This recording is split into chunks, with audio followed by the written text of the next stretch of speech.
Salam alaikum Azoul.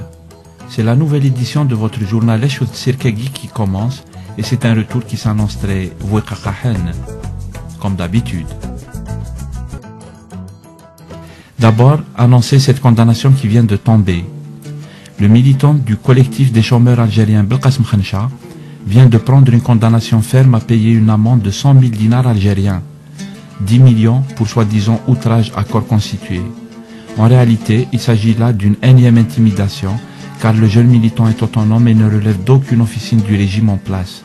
Khencha est un militant réellement libre et impossible à corrompre, et c'est justement ce genre de militant qui fait peur. Avis donc aux militants autonomes et solidarité indéfectible avec Belkacem Khencha. A noter que son avocat Maître Ahmin a d'ores et déjà annoncé que ce jugement fera l'objet d'un appel. Pollution alarmante à El Oued.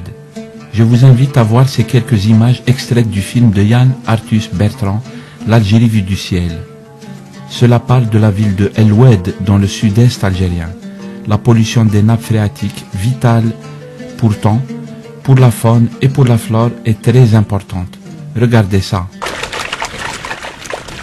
Pour trouver une solution au problème d'eau qui menace la survie de la région, les autorités algériennes ont lancé un projet pharaonique, estimé à 250 millions d'euros. Une gigantesque usine d'épuration. Mais après plus de 6 mois de travaux, le chantier est au point mort. La population d'El Oued utilise beaucoup d'eau. Voilà les eaux usées qui s'infiltrent dans la nappe phréatique.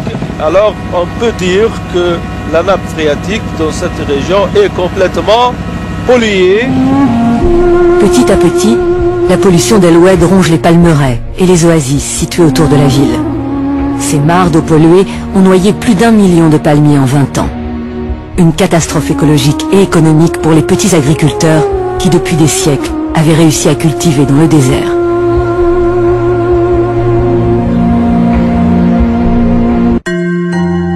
Le général Ben Hadid est un héros, a déclaré un opposant algérien aujourd'hui sur les ondes d'une télévision.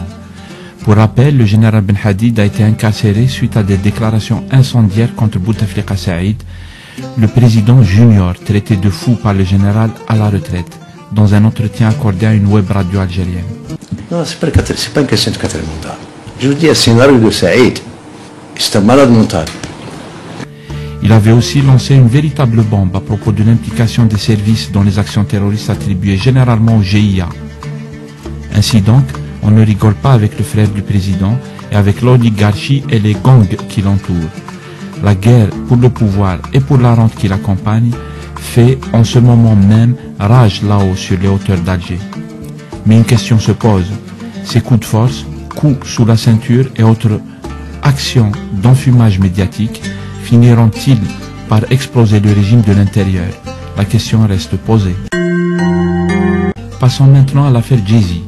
Une affaire qui met au grand jour les relations malsaines déjà existantes entre le régime algérien, ses décideurs réels et les investisseurs sionistes de la place financière internationale. Pour rappel, le scandale se produit quand 2 journalistes se sont permis de faire un scandale et de rappeler devant les caméras et à l'occasion d'une conférence de presse de l'opérateur Jay-Z les positions ultra-sionistes du propriétaire en partie de la société Jay-Z. Tout dans cette affaire fait penser à un autre règlement de compte au sein des gangs qui détiennent l'Algérie par la force et par le trafic. Même la cause palestinienne n'échappe pas à cette triste réalité. La vidéo des 2 journalistes dégagés manu militari de la salle de conférence a fait le buzz sur l'internet algérien. Le scandale est ainsi instrumentalisé pour déstabiliser l'opérateur et les jeunes Algériens découvrent les accointances très serrées entre les décideurs algériens et l'entité sioniste.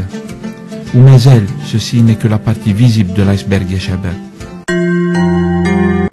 Une petite qarqiba. Il faut savoir entrer dans le monde ya akhi. Ainsi, tu seras plébiscité, recherché et mis à la une.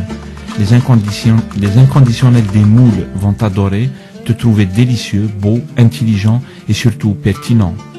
Tu seras consommé par toutes et tous et tu feras probablement beaucoup de thunes. C'est ce qu'on appelle l'effet moule frite. Et pour finir notre épisode d'aujourd'hui, je vous propose de voir ou de revoir ces images insoutenables qui nous viennent de la Palestine meurtrie par le colonialisme israélien. La jeune fille Yasmin Mohamed vient d'être abattue par des militaires israéliens et regardez la violence de l'intervention contre une population civile et désarmée. Ainsi donc va le quotidien des Palestiniens depuis 1948. Humiliés, colonisés et assassinés devant les caméras du monde entier, et personne à ce jour n'a rien fait pour arrêter ce massacre. Allah yahdina ou yahdi makhlaq. L'émission d'aujourd'hui est terminée. Rendez-vous la semaine prochaine, Inch'Allah. Salam alaikum.